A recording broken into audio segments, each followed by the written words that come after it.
Hey Travis, Hey, what's up? want a cupcake? Sure. By the way, have you ever heard of the Durable Mike Malloy? Mike Malloy, the guy they poisoned to collect his life insurance? Yeah, I wrote the episode about him. So are you gonna eat that cupcake? How about we share it? Hey y'all, I'm Juliana. And I'm Travis. Welcome to Know Your Onions.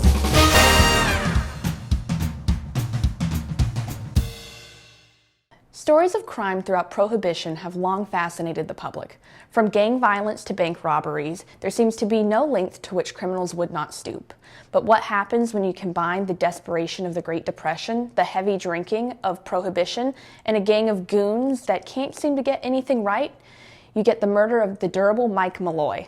Mike Malloy did nothing to deserve being the target of a murder plot. In January of 1933, much of New York City where he lived was out of work, so his situation was not unusual. He was unemployed, destitute, and suffering from alcoholism. In short, he was the exact type of man that the temperance movement had hoped to save when Prohibition began 13 years earlier. Unfortunately, it's those same qualities that caught the eye of Tony Marino, the owner of one of his usual haunts. Tony's speakeasy in the Bronx is facing the same rough conditions as many other businesses at the time. Suddenly, no one could pay their bar tabs, least of all Mike Malloy. That's when a devious plan began to form in the mind of Tony Marino. His drunken regular, Mike Malloy, would surely drink himself to death any day now. If someone had an insurance policy on him, they would make quite a bit of money off of it. Marino enlisted the help of three of his most unsavory friends: Frank Pasqua, an undertaker, Joe Murphy, his bartender, and Daniel Kreisberg, a friend with 3 hungry mouths to feed at home. Later, they brought in Harry Green, a cab driver, to complete the quintet of killers dubbed by the press as the Murder Trust. Tony buddied up to Mike and offered him an open invitation to drink as much as he liked if he would sign a petition to help Marino get elected locally. Mike happily obliged. It wasn't a petition, it was a series of life insurance policies adding up to thousands of dollars, all attached to the life of a man named Nicholas Mellery. Once the deed was done, Joe the bartender would pose as Mellery's brother to positively identify the body, and they would all collect their money. Now, all they had to do was get Malloy to drink himself to death. Easier said than done. Malloy drank and drank and drank, but actually looked healthier than normal. Not only that, but all the free alcohol was costing Marino money.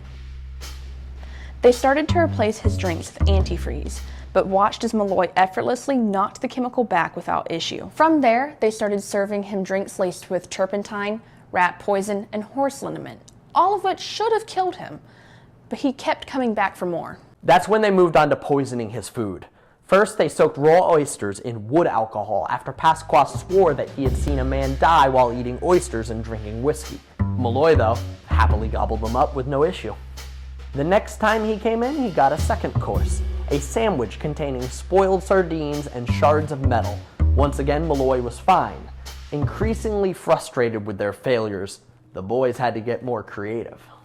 The whole plot didn't just pop into Marino's head. He had done it before. He used a combination of alcohol and New York's freezing winter to kill a woman and collect on her insurance policy. If it worked on her, it could work on Malloy. They waited for him to pass out drinking, then took him to Crotona Park, where they dragged him through the snow, poured water on his bare chest, and then left him to sleep through a brutal winter night. The next day, Mike Malloy came staggering into Marino's joint, very much alive, in a fresh suit. The police had found him in the park, brought him to a charity, and they'd gotten him in some warm clothes. The Murder Trust was getting desperate. It was about to be February, which meant more monthly insurance premiums would soon be due. That's when they enlisted the help of their cabbie friend, Harry Green. They dragged Malloy out into the street and Harry barreled at him in his taxi. Malloy managed to stumble out of the way once or twice, but Harry eventually collided with him going 45 miles per hour. They all fled the scene and went about their business. The men combed through local newspapers looking for reports of a fatal collision with a pedestrian, but couldn't find any. Then, after a while, a familiar form staggered into Marino's speakeasy. A battered and bandaged Michael Malloy back for some liquid medicine. He remembered little from the night he was run over, but had woken up in a hospital and had been recovering there ever since. Tired of their own failures and mounting costs, on the night of February 21st, 1933, the murder trust got Malloy drunk on wood alcohol and took him to a room in a tenement building. With the help of a rubber tube and a gas jet, they finally managed to kill Michael Malloy. They paid off a doctor to issue a phony death certificate, and Pasqua, the undertaker, made sure Malloy was quickly and unceremoniously buried.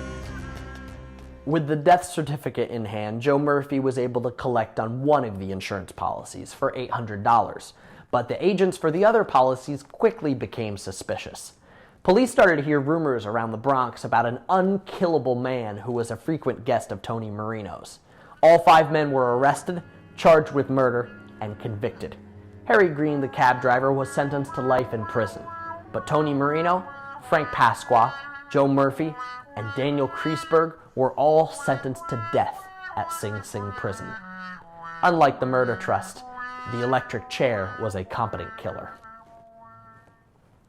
For all the foolish failings of the murder trust, it's important to remember how wrong their scheme was. These greedy men took advantage of Mike Malloy's trusting nature and addiction to alcohol to fill their own pockets. At the very least, we like to believe the durable Mike Malloy had the last laugh.